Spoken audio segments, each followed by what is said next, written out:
এখানে আপনারা যারা আছেন, আমার গুরুজনেরা, আমার ভাইরা, বোনেরা, বন্ধুরা, দেখুন আমি খুব বেশি কথার মধ্যে যাচ্ছি না। এমনি এখন বর্ষাকাল, আকাশের যে অবস্থা, যে কোনো সময় মেঘ করে আসছে, যে কোনো সময় বৃষ্টি হতে পারে। আমার পরে সায়ন বলবে, আর আমি বলার আগে রতনদা বলেছে, মনিরুসাদি বলেছে, একই কথা বারবার করে নতুন করে আপনাদের কাছে বলার কোনো মানে হয় না। সবচেয়ে বড় কথা, আপনারা দেখছেন চারদিকের কি অবস্থা, কি অবস্থার মধ্যে দিয়ে রাজ্য যাচ্ছে, আমরা কি অবস্থার মধ্যে আছি, আপনারা সবাই কম বেশি দেখছেন। তাই আমি কোনো দীর্ঘ বক্তৃতার মধ্যে যাচ্ছি না। আমি একটা কথা আপনাদেরকে বলছি, আপনারা জানেন এই ধরনের বড় মিটিং, মিছিল, সমাবেশ এগুলো সাধারণত ভোটের আগে হয়। ভোটের আগে যে কোনো দল থেকে এরকম বড় বড় সভা করে, প্রচার করে, তারপরে ভোট হয়, কেউ জেতে কেউ হারে। ভোট হয়ে যাওয়ার পরে অনেকদিন এরকম মিটিং মিছিল বন্ধ থাকে। আবার যখন পরের ভোট আসে বা বড় কোনো ঘটনা ঘটে রাজ্যে, সেটাকে কেন্দ্র করে আবার বড় বড় সভা ইত্যাদি হয়। কিন্তু এইবার ব্যাপারটা অদ্ভুত পরিস্থিতি। ভোটের আগে আমাদের যা মিটিং মিছিল হয়েছিল, ভোটের পরে তার থেকে বেশি করে বড় বড় সভা সমাবেশ করতে হচ্ছে আমাদেরকে। কেন? একটা বড় কারণ হচ্ছে, আমাদের যে ভোটটা হচ্ছে, আমাদের আঙুল থেকে এখনো ভালো করে ভোটের কালি ওঠেনি। আমার আঙুলে এখনো কিছুটা কালি রয়েছে, আপনাদের নিশ্চয়ই অনেকের রয়েছে। তা আমাদের আঙুল থেকে কোনো ভোটের কালি উঠলো না, তার আগে তৃণমূল কংগ্রেস পার্টিটা উঠে গেল। এবং গোটা বাংলা জুড়ে আপনারা দেখতে পাচ্ছেন, গত 15 বছর ধরে যারা আমাদের উপর অত্যাচার করেছিল, পার্টি অফিস দখল করেছিল, আমাদের শয়ে শয়ে হাজারে হাজারে কমরেডকে মিথ্যে মামলায় জেল খাটিয়েছিল, আমাদের কত কমরেডের প্রাণ গেছে এখানে। এই যেখানে এখানে সভা করছি, এখান থেকে কয়েক কিলোমিটার দূরে 2018 সালে পঞ্চায়েত ভোটের আগের দিন মে মাসের 13 তারিখ কমরেড উষা দাসকে, দেবু দাসকে জ্যান্ত পুড়িয়ে মেরে ফেলেছিল। এত কিছু করেছিল এরা কেন?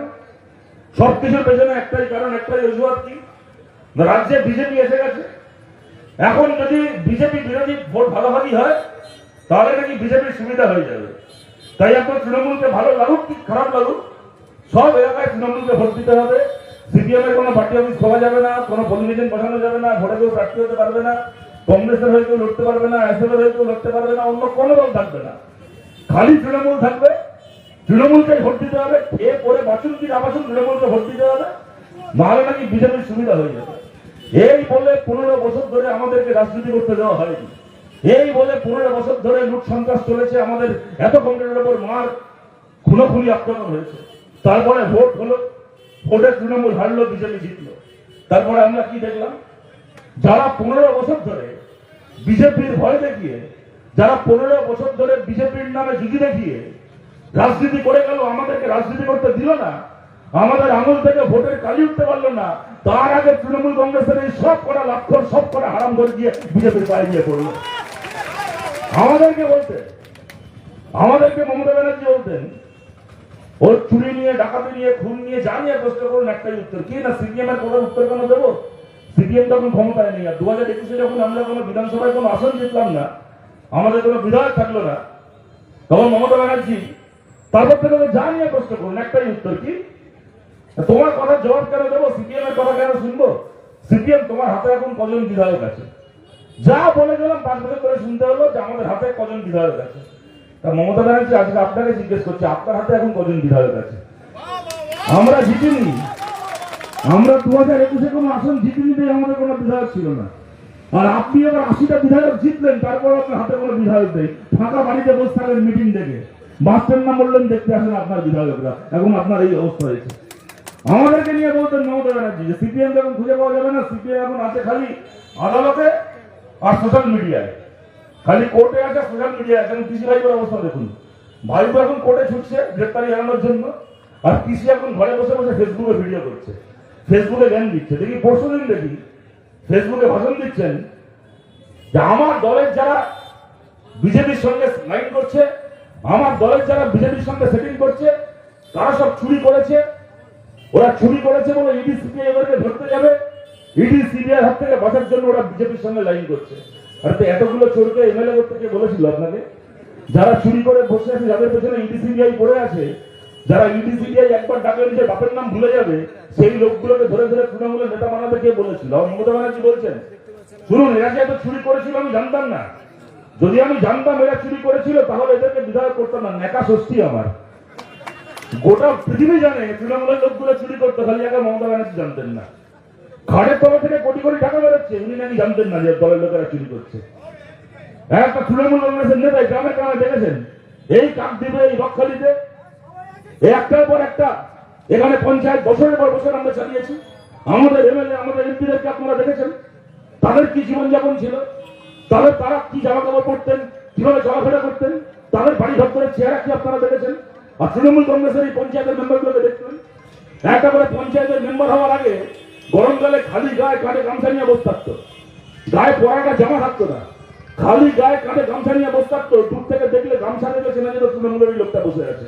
তারপর তারা যে পঞ্চায়েতে ঢুকলো মানে কি ভোটে জিতে ঢুকলো না, গায়ের জোরে পঞ্চায়েত দখল করে পঞ্চায়েতে গিয়ে ঢুকলো। পঞ্চায়েতে বসার 1 বছরের মধ্যে কাঁধে আর গামছা থাকতো না, 2 কিলোমিটার দূর থেকে হেঁটে আসতো, গলায় দেখতাম কুত্তার বকলেসের মতো শোনাচ্ছে ঝুলছে, দেখলে বুঝে যেতাম তৃণমূলের নেতা আসছে। গোটা বাংলা জুড়ে ছবিগুলোকে দেখে দেখে বাংলার মানুষ চিনে গেল টাটা বিড়লা আম্বানির এই সম্পত্তি বাড়ে না, তৃণমূল করলে যে সম্পত্তি বাড়ে। আর একা নাকি মমতা ব্যানার্জি নেকাশস্তি জানতেন না যারা দলের লোকগুলো চোর, এখন আবার গদ্দারির গল্প শোনাচ্ছেন, বেইমানির গল্প শোনাচ্ছেন। বলছেন এদেরকে আমি এমএলএ করেছিলাম, এমপি করেছিলাম, এরা এখন বিজেপির সঙ্গে সেটিং করে আমার সঙ্গে বেইমানি করছে। তো মমতা ব্যানার্জি, আজ থেকে 30 বছর আগে আপনি কোন কাজটা করেছিলেন? আপনি কি করেছিলেন? আপনাকে কে চিনত? কালীঘাটের একটা কালীর ছেলের বাড়িতে ছিলেন আপনি, সেখান থেকে নিয়ে গিয়ে আপনাকে কংগ্রেস দেশের নেতা বানিয়েছিল, ভারতবর্ষের মন্ত্রী বানিয়েছিল কংগ্রেস। আপনি কি করলেন? ক্ষমতায় আসার জন্য সেই কংগ্রেসের পিঠে ছুরি মেরে তাদের 1 নম্বর শত্রু বিজেপির সঙ্গে জোট করে আপনি বাজপেয়ী সরকারের মন্ত্রী হয়েছিলেন, আপনি এই বাংলায় বিজেপিকে ডেকে এনেছিলেন। আজ থেকে 28 বছর আগে যে কাজটা আপনি করেছিলেন, 28 বছর পরে আজকে সেই কাজটা ঋতব্রত ব্যানার্জি, সেই কাজ সায়ন ঘোষণা করছে। আরে পাপ কারো বাপকে ছাড়ে না, পাপ মমতার বাপকেও ছাড়েনি। একদিন পরে এখন খেয়াল হয়েছিল গদ্দারি বলে। আর আপনি বেইমানি গল্প কি শোনাচ্ছেন? আপনার থেকে বড় বেইমান কে আছে? এই পশ্চিমবাংলার মানুষ আপনাকে কি না দিয়েছিল, আর আপনি বাংলাতে কি দিলেন? 15 বছর ধরে বাংলার কলকারখানা বন্ধ করলেন, কৃষকের ফসলের দাম বেড়ে দিলেন না, শ্রমিককে ঘামের মজুরি দিলেন না। তার বিরুদ্ধে মানুষ মিটিং করবে, মিছিল করবে, লড়াই করবে, সেই মিটিং মিছিল লড়াই করলে তাকে দিনের পর দিন জেল খাটালেন। গোটা বাংলার সরকারি স্কুলগুলোকে বন্ধ করলেন, গোটা বাংলাকে চোরের আখড়া বানালেন। আর তারপরে কি করলেন? আমরা 34 বছর সরকার চালিয়েছিলাম, তারপরে যেদিন চলে গেছিলাম সরকার থেকে, আর কিছু করতে পারি কি না পারি, রাজ্যটাকে বিজেপি মুক্ত রাজ্য করে গেছিলাম। মাথা উঁচু করে বলতে পারি, গর্ব করে বলতে পারি, ক্ষমতা থেকে চলে গেছিলাম একদিন, কিন্তু এই রাজ্যে একটা বিজেপি এমএলএ রেখে যায়নি, বিজেপি মুক্ত পশ্চিমবাংলা করে গেছিলাম। আর আপনি মমতা ব্যানার্জি কি করলেন? 15 বছর সরকার চালানোর পরে যখন গেলেন, রাজ্যটাকে বিজেপি সরকার তৈরি করে দিয়ে গেলেন এই রাজ্যে। আপনার থেকে বড় বেইমান, আপনার থেকে বড় নেমোহারাম কে জন্মেছে বাংলায়? বলছি আপনাদেরকে, বলছি তৃণমূল চলে গেছে মানে, এবং আমরা তৃণমূলের চোর নেতা নই যে তৃণমূল চলে গেছে বলে হঠাৎ করে শুভেন্দু অধিকারীকে ভালো লাগতে শুরু করে দেবে, তৃণমূল চলে গেছে বলে হঠাৎ করে বিজেপির প্রশংসা করতে শুরু করে দেবো। আমরা কমিউনিস্ট পার্টি করি, মাথা উঁচু করে বলছি, আমরা তৃণমূল হেরে গেছে বলে খুশি, কিন্তু বিজেপি জিতেছে বলে আমরা খুশি নই। আমরা চাইনি তৃণমূল হেরে গিয়ে রাজ্যে বিজেপি সরকার আসুক। বিজেপি সরকার এসছে, যা করার ছিল তাই করেছে। ওরা সরকারে এসে প্রথম সিদ্ধান্ত নিল কি, যে বুলডোজার নিয়ে লোকের বাড়ি ভাঙবে। ওরাও জানতো যেখানে আমি বুলডোজার নিয়ে লোকের বাড়ি ভাঙতে যাব, তৃণমূলকে আমি কিনে নিয়েছি, তৃণমূলের নেতাগুলো এখন জেলে যাওয়ার ভয়ে আমাদের পায়ে এসে পড়ছে। মানে এই নয় যে সিপিএম কে কিনে নিয়েছি, যেখানে বুলডোজার নিয়ে যাব 80টা এমএলএ যেটা তৃণমূল থাকবে না, কিন্তু একটা এমএলএ পাবো সিপিআইএম সেখানে রুখে দাঁড়াবে। আর ঠিক তাই হয়েছে। আর সেটা জানতো বলে কি করলো? গোটা বাংলায় এত জায়গা থাকতে প্রথম বুলডোজার নিয়ে গেল কসবাই তপসিয়ায়। কেন না জানেন? তপসিয়া মুসলমান এলাকা, ওখানে সংখ্যালঘু মুসলমান মানুষ বসবাস করে। যেই ওখানে যাবো বুলডোজার নিয়ে বাড়ি ভাঙতে, অমনি সিপিএম আসবে ওটাকে আটকাতে। আর যেই সিপিএম আসবে, ওই ছবি দেখিয়ে বলতে পারবো যে দেখো সিপিএম মোল্লাদের পার্টি মুসলমানের দালালি করে, ও ঠিক মুসলমানদেরকে বাঁচানোর জন্য চলে এসছে। ঠিক সেই রাজনীতি করলো। ওরা আনলো বুলডোজার, আমরা কি আটকালাম? সেই ছবি দেখিয়ে প্রচার করলো যে সিপিএম তপসিয়ায় মুসলমানের দালালি করছে। কি হলো? আমরা চিরকাল বলে এসেছিলাম যে পার্টি মানুষের শত্রু, সে হিন্দুরা শত্রু, মুসলমানের শত্রু। আমরা ভুল বলিনি। রাত পোয়াতে পারলো না, একটা রাত পোয়াতে পারলো না, তার আগে তপসিয়ার ওই বুলডোজার চলে গেল শিয়ালদা স্টেশনে হিন্দু হকারদের দোকান ভাঙতে। সেখান থেকে সেই বুলডোজার চলে গেল হাবড়া থেকে শুরু করে, কোচবিহার থেকে শুরু করে, বর্ধমান থেকে শুরু করে গোটা বাংলা জুড়ে হিন্দু হকারদের দোকান, রেলের ধারে, রেলের লাইনের ধারে যে ঝুপড়িতে, যে বস্তিতে হিন্দু গরিব মানুষ বসবাস করেন, সেই বাড়িগুলোকে ভাঙতে গোটা বাংলা জুড়ে তাণ্ডব চললো। গোটা বাংলা জুড়ে তাণ্ডব চলছে বুলডোজারে। এই বলার আগে মোনালিসা দিরা বলার সময় বলছিল লক্ষ্মী ভান্ডারের কথা, ভোটের আগে বলেছিল আমরা যদি জিতে ক্ষমতায় আসি, সরকার তৈরি করি, ঘরে ঘরে 3,000 টাকা করে দিয়ে আসবো, 3,000 টাকার প্রকল্প করবো। ওদের রাজনীতি দেখলেন, ভোটের আগে 3,000, ভোটের পরে বুলডোজার। যাকে 3,000 দেবে বলেছিল তাকে বুলডোজার পাঠিয়ে দিল তার বাড়িতে। হাবড়াতে যেদিন ওরা ঘরগুলোকে ভেঙেছিল, গরিব মানুষ, সবাই তপশিলি নবশূদ্র মানুষ, গোটা এলাকা তপশিলি জাতির মানুষের বসবাস, উদ্বাস্তু মানুষ, ওপার বাংলা থেকে আসা রিফিউজি পরিবারের বসবাস, বাড়ি বাড়ি গিয়ে ভোটের আগে বলে এসেছিল। সেই ভিডিও এখন যে হাবড়ার ওখানকার এমএলএ হয়েছে, দেখি তার ভিডিও ভোটের আগে ওই বাড়ি গিয়ে সে উদ্বাস্তু পরিবারের কাছে গিয়ে, ঝুপড়িবাসী বস্তিবাসী নবশূদ্র পরিবারগুলোর কাছে গিয়ে বলছিল, আহা তোমার কি কষ্ট করে, মাথার উপর প্লাস্টিকের ছাদ, এত কষ্ট করে বর্ষাকাল আসছে, প্লাস্টিকের ছাদে থাকবে কি করে, আমাদেরকে ভোট দাও, তোমাকে আর প্লাস্টিকের ছাদের তলায় থাকতে হবে না। সে মানুষগুলো ভেবেছিলেন বোধহয় এনাকে ভোট দিলে মাথার উপর প্লাস্টিকের ছাদের বদলে পাকা ছাদ হয়ে যাবে, অন্তত পক্ষে টালির ছাদ হয়ে যাবে। ভোটে দিলেন, ভোটে জিতলো। ও বাবা, কথার আসল মানে তারপর বোঝা গেল। বলেছিলেন তোমাকে আর প্লাস্টিকের ছাদে থাকতে হবে না, ভোটের পরে মাথার উপর আর প্লাস্টিকের ছাদটাকেও রাখলেন না, প্লাস্টিকের ছাদটাকেও সরিয়ে দিয়ে ঘরটাকে ভেঙে দিয়ে রাস্তায় বসিয়ে দিলেন। বললেন তুমি অবৈধ বসবাসকারী, অবৈধ দখলদার, তুমি রাস্তায় থাকো। ভোটের আগে স্লোগান দিয়েছিল, জন্ম যদি হিন্দু ফুলে ভোট দেবো পদ্ম ফুলে, যদি হিন্দু হয়ে থাকো তাহলে পদ্ম ফুলে ভোট দিতে হবে। আর ভোটের পরে, ভোটের আগে যে হিন্দু ছিল, ভোটের পরে সে হয়ে গেল অবৈধ দোকানদার, অবৈধ দখলদার, রাস্তায় বসে আছে। ওই এলাকায় যেদিন ওরা উচ্ছেদ করেছিল, পরের দিন থেকে ওখানে আমরা আমাদের পার্টি থেকে ওখানে শ্রমজীবী ক্যান্টিন চালাচ্ছিলাম আমাদের পার্টি অফিসে। সেখানের বাইরে আমাদের পার্টি অফিসটা গত 1 মাস ধরে ওটা আমাদের পার্টি অফিস ছিল না, ওটা হয়ে গেছিল এলাকার মানুষের খাওয়া পড়ার ঠিকানা। আমাদের কমরেডরা টাকা সংগ্রহ করে প্রত্যেক দিন দুবেলা ওখানে রান্না করে গোটা এলাকার উচ্ছেদ হওয়া মানুষকে দুপুরে বেলা রাত্রিবেলা খাওয়াচ্ছিল। ওখানকার গরিব মানুষ, খেটে খাওয়া মানুষ, ওখানকার গরিব হিন্দু মানুষ, যাদের কাছে গিয়ে ধর্মের নামে ভোট চেয়েছিল, ভোট পেয়েছিল বিজেপি, সেই সমস্ত মানুষ লাইন দিয়ে দাঁড়িয়ে ওখানে খাচ্ছিলেন। আজকে একটু আগে বুলডোজার দিয়ে সেই পার্টি অফিস থেকে পর্যন্ত ভেঙে দিয়েছে। কেন না, ওই পার্টি অফিসে কেন ওই গরিব মানুষগুলোকে খাওয়ানো হচ্ছিল। খালি মানুষগুলোর ভাতের থালা থেকে ভাত কেড়ে নিয়ে শান্তি হয়নি, অন্য কেউ সেই মানুষকে খাওয়াচ্ছে বলে সেই পার্টি অফিস থেকেও ভেঙে ফেললো। যেন তেন প্রকারে মানুষগুলোকে মারতে হবে, যেন তেন প্রকারে পোকামাকড়ের মতো মানুষগুলোকে মেরে শেষ করতে হবে, যাতে মাইলের পর মাইল ফাঁকা জমি তৈরি করা যায়, আর সেই ফাঁকা জমিগুলোকে আদানি আম্বানির হাতে তুলে দেওয়া যায়। কিন্তু আমরা বলছি, এই পার্টি অফিস ভাঙা 15 বছরে আমরা অনেক দেখেছি। 15 বছর ধরে তৃণমূল আমাদের অনেক পার্টি অফিস ভেঙেছে। আমাদের যে কটা পার্টি অফিস তৃণমূল ভেঙেছিল, আমাদের প্রত্যেকটা পার্টি অফিস আবার তৈরি হয়েছে। কিন্তু আজকে তৃণমূলের পার্টি অফিস নয়, গোটা পার্টিটাই ভেঙে গেছে, কোনোদিন এই পার্টি আর তৈরি হবে না। যারা আজকে আমাদের পার্টি অফিস ভাঙছে, 1 মাসে শীত পালায়নি, 2 মাসেও শীত পালাবে না। যারা আজকে আমাদের পার্টি অফিস ভাঙছে, তাদেরও এই ভবিষ্যৎ দেখার জন্য আর কেউ থাকুক কি না থাকুক, এই বাংলায় আমরা থাকবো। আইনের গুন্ডা দমন, আইনের ভয় দেখাচ্ছে, বলছে নাকি নতুন আইন আনছে গুন্ডা দমন আইন। বিজেপি নাকি গুন্ডা দমন আইন আনছে। বলুন, এরা এমন পার্টি যারা নেতাজি সুভাষচন্দ্র বোসকে গুন্ডা বলে আর গোপাল পাঁঠাকে বিপ্লবী বলে, তারা আনছে গুন্ডা দমন আইন। বোঝাই যাচ্ছে আইন তাদের জন্য আনছে। ওই আইনের ব্যাখ্যা না ব্যাখ্যা, কি ভালো কি খারাপ, এখানে সায়ন আছে, ও নিজে আইনজীবী, আমাকে পারে ভালো বলতে পারবে, আমি সেই প্রসঙ্গে যাচ্ছি না। আমি খালি আপনাদেরকে একটা কথা বলছি, ওই যে গুন্ডা দমন আইন দেখি আমাদেরকে কি দেখাচ্ছে, মিথ্যে মামলায় জেল খাটাবে। এই তো মিথ্যে মামলায় আমরা কে না জেল খেটেছি গত 15 বছরে। আমাদের কি জেল খাটার অভাব হয়েছিল গত 15 বছর? আপনি কি জেলের ভয় দেখাচ্ছেন শুভেন্দু অধিকারী? শুনুন, আমাদের তৃণমূলের মতো চুরি করে, ডাকাতি করে, লোকের জমি দখল করে, অন্যের পুকুর ভরাট করে, সরকারি জমি দখল করে, বিল্ডিং বানিয়ে, ধর্ষণ করে, শ্লীলতাহানি করে আমাদের জেলে যাওয়ার ভয় নেই।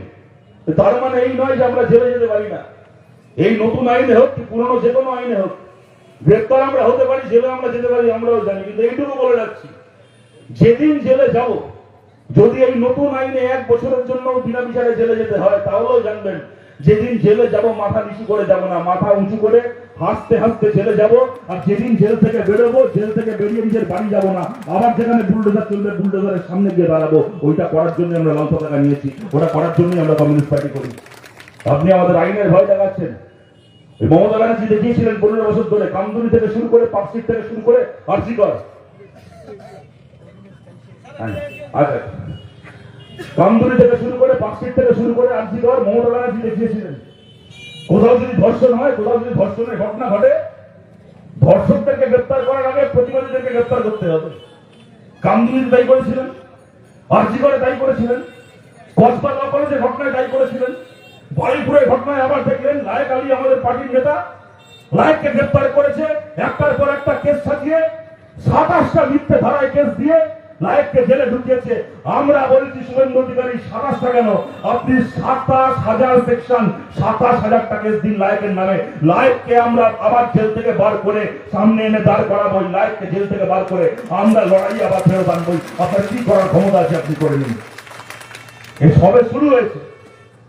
আমরা জানি এদের অত্যাচার যত বাড়বে তার বিরুদ্ধে লড়তে গিয়ে পাল্টা শোষণ আমাদের উপর দমন পীড়ন তত বাড়বে, সেটাকে তার মোকাবিলা করেই আমাদেরকে পার্টি করতে হবে, সেটা করার জন্য আমরা প্রস্তুত।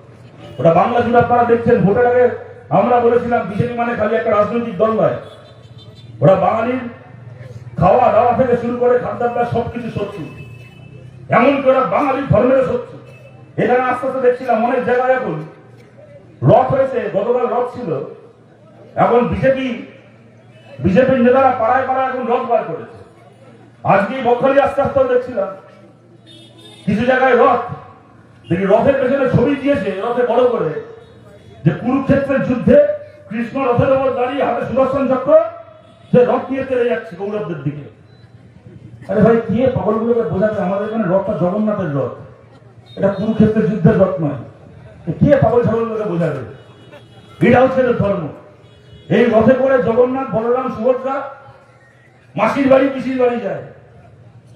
এই রথে কোনো যুদ্ধ নেই, এই রথে কোনো আক্রমণ নেই, এই রথে কারোর গলা কাটা নেই, এই রথে কোনো বিদ্বেষ নেই, কোনো হামলাবাজি নেই, এখানে ভালোবাসা আছে। জগন্নাথকে, বলরামকে, সুভদ্রাকে সন্তান স্নেহ, একজন মাসি পিসি যেরকম ভাবে নিজের সন্তান তুল্যদেরকে স্নেহ করে, সন্তান তুল্য, এখানে ঈশ্বরকে সন্তান তুল্য ভেবে পুজো করা হয়, তাকে ভালোবাসা হয়, আদর করা হয়। আর সেই রথে ওরা সুদর্শন চক্র রচিয়ে দিয়েছে। যে খালি ধর্ম পালন করলে হবে না, আমার ধর্ম মানে খালি ভালোবাসা প্রেম নয়, আমার ধর্ম মানে তোমার গলা কাটা, ওটা কেমন দেয়, তুই ভয় পাবে আমার দূর থেকে আমার রথ থেকে, এমন রথ আমি চালু করবো। এটা হচ্ছে এদের রাজনীতি। আমরা বলেছিলাম এরা আসবে মানে ছলে বলে কৌশলে, যেরকম উত্তর ভারতে আছে নিরামিষ খেতে হবে, গোটা শ্রাবণ মাসে কোথাও আমিষ বিক্রি হবে না, পুজো আচ্ছার দিনে কেউ আমিষ খেতে পারবে না, কোথাও তার মন্দিরের ত্রিসীমানায় মাছ মাংসের দোকান থাকতে পারবে না, সেই নিয়ম চালু করবে, মানুষের খাবার থেকে আমিষ বাদ দেবে। তখন এরা বলেছিল কি, দেখি ওদের এমএলএ তখন যারা প্রার্থী ছিল বড় বড় মাছ নিয়ে প্রচার করছে, বলছে না না বিজেপিকে ভোট দিলে আমি সবার ভয় নেই, তো আমরা মাছ নিয়ে প্রচার করছি। আবার এক প্রার্থী দেখি বসে বটিতে করে মাছ কাটছে, আবার দেখাচ্ছে সে কত বড় মাছ ভক্ত। ভোটে জিতলো, সরকার তৈরি করলো, দেখি বিধানসভায় ঘোষণা করছে তাপস রায় যে বিধায়কদের শপথ নেওয়া হয়ে গেছে, এবার আপনাদের জন্য দুপুরের খাবার ব্যবস্থা হয়েছে বিধানসভায় সরকারের পক্ষ থেকে, কি না মাছ ভাত। এই বিধায়কগুলো লজ্জা করে না? পাবলিকের ট্যাক্সের টাকায় এমএলএ গুলো বসে বসে মাছ ভাত খাবে, আর আমাদের বাড়ির ছোট ছোট বাচ্চাগুলো স্কুলে গিয়ে মিড ডে মিল খাবে, সেই বাচ্চাগুলোর খাবারের থালা থেকে এরা ইস্কনকে মিড ডে মিল দেওয়ার নামে মাছ কেড়ে নিল, ডিম কেড়ে নিল। কলকাতা দিয়ে শুরু করেছিল, এখন ঘোষণা করেছে গোটা বাংলা জুড়ে নাকি মিড ডে মিল দেবে ইস্কন, মানে গোটা বাংলা জুড়ে কোনো বাচ্চার থালায় আর ডিম পড়বে না। গরিব ঘর থেকে ছেলে মেয়েগুলো স্কুলে পড়তে চায়, কোনো বাচ্চার থালায় আর আমিষ পড়বে না। একটা বড়লোক বাড়ির ছেলে মেয়ের কি আছে, তাকে স্কুলে গিয়ে আমিষ খেতে হয় না, তার বাড়িতে সপ্তাহে 7 দিন আমিষ রান্না হয়। কিন্তু এরকম অনেক পরিবার আছে যে পরিবারের ছেলে মেয়ে স্কুলে যায় মানে মিড ডে মিলের ওই সপ্তাহে 2 দিন কি 3 দিন ডিমটাই তার একমাত্র আমিষ খাওয়ার। যদি কখনো একদিন মাছ হয়, ওইটুকু তার মাছ খাওয়ার সৌভাগ্য হয়। এরকম অনেক গরিব পরিবার রয়েছে, বাচ্চাগুলো খাবার থেকে আমিষ চলে গেল। তার থেকে বড় কথা, এই বাংলা জুড়ে 2.5 লক্ষ মিড ডে মিল শ্রমিক, আমাদের 2.5 লক্ষ মা, আমাদের 2.5 লক্ষ দিদিরা বোনেরা যারা মিড ডে মিল শ্রমিক, মিড ডে মিলের কাজ করেন, 12 মাস বছরে কাজ, এমনি মাইনে পান 9 মাস 10 মাসে, যখন স্কুল ছুটি থাকে মজুরি পান না, 3 মাস 4 মাসের মাইনে একবারে পান, ওই কটা সামান্য টাকা মাইনে। গোটা বাংলা জুড়ে 2.5 লক্ষ আমাদের মা বোনের চাকরি চলে গেল, কাজ চলে গেল, মিড ডে মিল শ্রমিকের মজুরি বন্ধ হয়ে গেল। এগুলোকে আমরা দাঁড়িয়ে দাঁড়িয়ে মেনে নেবো? এগুলোকে আমরা দাঁড়িয়ে দাঁড়িয়ে দেখবো? আর এগুলোর প্রতিবাদ করলে ওরা আমাদেরকে গুন্ডা দমন আইনে জেলে ভরানোর হুমকি দেবে। দরকার হলে জেলে যেতে হলে জেলে যাব, মাথা উঁচু করে হাসতে হাসতে যাবো, তবু এই মামার বাড়ির আবদার সহ্য করা যাবে না বাংলায়। এর বিরুদ্ধে যে লড়াই করার, এই লড়াই আমাদেরকে লড়তে হবে, একসঙ্গে সবাই মিলে লড়তে হবে। আমার কথাকে আমি আপনাদের কাছে শেষ করছি দুটো কথা বলে। প্রথম কথা, আমরা অত্যন্ত খুশি, অনেক মানুষ এখানে এসে নতুন করে আমাদের পার্টিতে যুক্ত হচ্ছে। এখানে বলে নয়, গোটা বাংলা জুড়ে হচ্ছে। আজকে অনেকে যুক্ত হলেন, যুক্ত হওয়ার জন্য আরো অনেকে এসেছেন। দেখুন, এটা হওয়ারই কথা, কারণ আমরা জানি যারা তৃণমূল করেছেন সবাই যে তৃণমূলকে খুব ভালোবেসে করেছেন এমন নয়, অনেককে বাধ্য হয়ে করতে হয়েছে। এলাকায় আর কোনো পার্টি নেই, হ্যাঁ চাপে করতে হয়েছে অনেককে। এলাকায় আর কোনো দল নেই, সেই জন্য করতে হয়েছে। অনেককে এরকম অনেক ভয় দেখানো হয়েছিল যে তৃণমূলের মিটিং মিছিলে না গেলে তোমার বাড়ি তৈরির টাকা পাবে না, তোমার বইয়ের লক্ষ্মীর ভান্ডার বন্ধ হবে, তোমার মেয়ে স্কুলে কন্যাশ্রী পাবে না, তোমার এই হবে না সেই হবে না, সরকারি প্রকল্প থেকে নাম কাটা যাবে, রেশন কার্ড বাতিল হয়ে যাবে, জব কার্ড হবে না, এরকম চাপ দেওয়া হয়েছিল। ভয় ভক্তিজনকে করতে হয়েছে। তাদের সবাইকে বলছি, যা হওয়ার হয়ে গেছে। কিন্তু আমরা জানি এই মানুষেরা কেউ খারাপ মানুষ নন, তারাও তৃণমূলের পাপের, তৃণমূলের যে অপরাধ তার ফলে তারাও বিরক্ত ছিলেন। তারা সবাই আমাদের সঙ্গে যুক্ত হচ্ছেন, আমরা অত্যন্ত খুশি। আমরা তাদের সবাইকে বলছি, আমাদের লড়াই তৃণমূলের কতগুলো চোর নেতার বিরুদ্ধে, কোনো সাধারণ কর্মীর বিরুদ্ধে নয়। আপনারা সবাই মিলে আসুন, আমরা সবাই মিলে একসঙ্গে লড়াই করব। আরো শক্তিশালী কমিউনিস্ট পার্টি এবং আরো উন্নত পশ্চিমবাংলা আমরা একসঙ্গে তৈরি করব। তার পাশাপাশি এরকম অনেক আছেন, আমরা জানি হয়তো একটু দূরে আছেন তারা এখনো পর্যন্ত, যেমন অনেক মানুষ আছেন এই সমস্ত এলাকায় যারা হয়তো গত 6 মাস 1 বছর বিজেপিও করেছেন। এইসব এলাকায় করেছেন, তার কারণটা হচ্ছে যত বিধানসভা ভোট এগিয়ে এসেছিল তাদের মনে হয়েছিল তৃণমূলের অত্যাচার নেওয়া যাচ্ছে না, তৃণমূলকে যদি তাড়াতে হয় বিজেপিকে দিয়ে তাড়াতে হবে। বিজেপি জিতেছে, কেউ কেউ বিজেপি করেছিলেন, বিজেপিকে সমর্থন করেছিলেন, কিন্তু তারা তাদের পরিবার বহু পুরনো বামপন্থী পরিবার। আমরা তাদের কাছেও বলছি, আজকে বিজেপি চেহারা দেখছেন, জেতার পরে বললো দুপুর 12টার পরে কেউ আমাদের দলে আসতে নেব না। বিকেল 4 মে দুপুর 12টার পরে বিজেপি জিতছে বলে অনেকে বিজেপি হচ্ছে, এদেরকে আমরা দলে নেব না। পরে দেখলেন বিকেল 5টার সময় বিজেপিতে ঢুকলো, সন্ধ্যে 7টায় তৃণমূলের লোকগুলো এমপি হয়ে গেল। তাও দেখলেন আপনারা, বিজেপিও কোন দিকে যাচ্ছে আপনারা সবাই বুঝতে পারছেন। তাই তৃণমূলকে হারানো ছিল, হারানো হয়ে গেছে। কিন্তু আমাদের পরিবার, আমাদের পুরনো পার্টি পরিবার, আমাদের সমর্থক, আমাদের ভাই বোন যারা আছেন, যারা খালি একবার তৃণমূলকে হারাবেন বলে অন্য কোনো দলে গেছিলেন, তাদের কাছে আমরা খোলা মনে আবেদন করছি, নিজের পার্টির কাছে ফিরুন, নিজের পার্টির সঙ্গে আসুন। একসঙ্গে আমাদেরকে এখন সামনে অনেক পথ চলতে হবে। যারা পঞ্চায়েত চালাচ্ছেন, মাথার উপরে এখন আর মমতা বন্দ্যোপাধ্যায় নেই, তৃণমূল কংগ্রেসের এমপি এমএলএ গুলো সমস্ত এদেরকে পথে বসিয়ে চলে গেছে। বহু পঞ্চায়েত গোটা বাংলা জুড়ে আমাদের সঙ্গে যুক্ত হচ্ছে, আরো অনেকে যুক্ত হতে চাইছেন। সবাইকে স্বাগত। কিন্তু একটাই কথা, পঞ্চায়েত চালিয়েছেন এতদিন তৃণমূলের হয়ে, কিভাবে চালিয়েছেন জানি না। যদি ভাবেন যে সিপিআইএম এর নামে পঞ্চায়েত তৈরি করে চুরি করবেন, সিপিআইএম এর নামে পঞ্চায়েত তৈরি করে কাটমানি খাবেন, ওই সমস্ত হচ্ছে না। যদি সিপিআইএম করার থাকে, বামপন্থী পঞ্চায়েত চালানোর থাকে, একটা নয়া পয়সা নিজের পকেটে ভরা যাবে না। জনগণের উন্নয়নের প্রত্যেকটা নয়া পয়সায় জনগণের জন্য কাজ করতে হবে। দরকার হলে পকেট থেকে পয়সা দিয়ে মানুষের জন্য কাজ করতে হবে, কিন্তু কাজ করার নামে একটা পয়সা নিজের পকেটে ভরা যাবে না। ওইটা জেনে যিনি আমাদের সঙ্গে আসতে চান, তার জন্য আমাদের পার্টি অফিসের দরজা খোলা। তাদের সবাইকে আবেদন করছি, আমাদের সঙ্গে আসুন। আমার কথাকে আমি শেষ করছি আপনাদের কাছে এইটা বলে, দেখুন এরকম একটা কথা এখন শোনা যায়, দেখবেন চারদিকে, যে সামনে লোকসভা ভোটে বিজেপি হারবে। চারদিকে যা বিজেপি সমালোচনা হচ্ছে, ছাত্রছাত্রীরা রেগে গেছে দেশ জুড়ে, পরীক্ষার পেপার লিক হচ্ছে, জিনিসপত্রের দাম বাড়ছে, এত অসুবিধা হচ্ছে। কিন্তু একটা ব্যাপার কি, বিজেপি সমস্ত সিস্টেমকে নিজের পকেটে ভরে রেখে দিয়েছে। তাই যদি ব্যালটে ভোট হয়, যদি ব্যালট পেপারে কাগজে ভোট হয়, তাহলে বিজেপি হেরে যাবে, যদি পঞ্চায়েতের মতো সিস্টেমে ভোট হয়। কিন্তু যদি মেশিনে ভোট হয়, তাহলে বিজেপিকে হারানো যাবে না। বিজেপি ইভিএম টিভিএম সমস্ত এমন ম্যানেজ করে রেখে দিয়েছে, ইলেকশন কমিশনকে এমন পকেটে ভরে রেখে দিয়েছে। আপনাদের বলছি, আজ থেকে 2-3 মাস আগে এই কথা আমরা তৃণমূলকে নিয়েও ভাবতাম। তৃণমূল বোধহয় এমন ভাবে সব সিস্টেম পকেটে ভরে রেখেছে, তৃণমূলকে হারানো যাবে না। দেখলাম তো, যখন গণেশ উল্টায় তখন সব উল্টায়। তেমন বলছি আপনাদেরকে, ভাববেন না যে সব সিস্টেম আজকে বিজেপির পকেটে আছে। আপনাদেরকে একটা উদাহরণ দিচ্ছি। ধরুন যে রেলের যেখানে উচ্ছেদ হচ্ছে, আমরা চলে যাচ্ছি, আটকাচ্ছি, কোথাও আটকাতে পারছি, হয়তো কিছু জায়গায় আটকাতে পারছি না, কিন্তু চলে আমরা যাচ্ছি। কোনো জায়গায় আপনারা দেখেছি আমরা ফাঁকা মাঠ পাচ্ছে না। মাঝরাত্রি বেলা হোক, যখন হোক, ওরা বস্তি উচ্ছেদ করতে যাচ্ছে, গরিবের দোকান ভাঙতে যাচ্ছে, লাল পতাকা নিয়ে। আমাদের পার্টির 10-15 জন নয়, 200 জন 300 জন নয়, কয়েক হাজার কমরেড জড়ো হয়ে থাকছে। এটা কি করে হচ্ছে? আমরা আগে থেকে কি করে জানছি যে কখন কোথায় উচ্ছেদ হবে? আমাদের তো জানার কথা নয়। উচ্ছেদ তো রকম ভাবে আগে থেকে বলে করে হয় না। উচ্ছেদের নোটিশ আপনারা অনেকে দেখেছেন, নোটিশ দিয়ে দেয় যে অমুক তারিখ অব্দি সময় দেওয়া হলো, তার মধ্যে সব দোকান থেকে সরিয়ে নাও, তার মধ্যে তোমার বাড়ি ভেঙে দাও, যদি ভাঙো দোকান সরাও ঠিক আছে, নাহলে তারপরে যে কোনো সময় আমরা ভেঙে দেবো। কিন্তু তাহলে কবে? ধরুন আমি বললাম যে সামনের 20 তারিখের পরে নোটিশ আছে যেখানে সব দোকান ভেঙে দেওয়া হবে, 20 পরে সেটা 21-এ ভাঙা হবে না 25-এ না পরের মাসে ভাঙা হবে, এটা তো বলা থাকে না। সকাল 10টায় ভাঙতে যাবে নাকি দুপুর 12টায় না বিকেল 4টায় না সন্ধ্যে 8টায় না রাত 2টায়, সে তো বলা থাকে না। তাহলে আমরা কি করে আগে থেকে জেনে যাচ্ছি?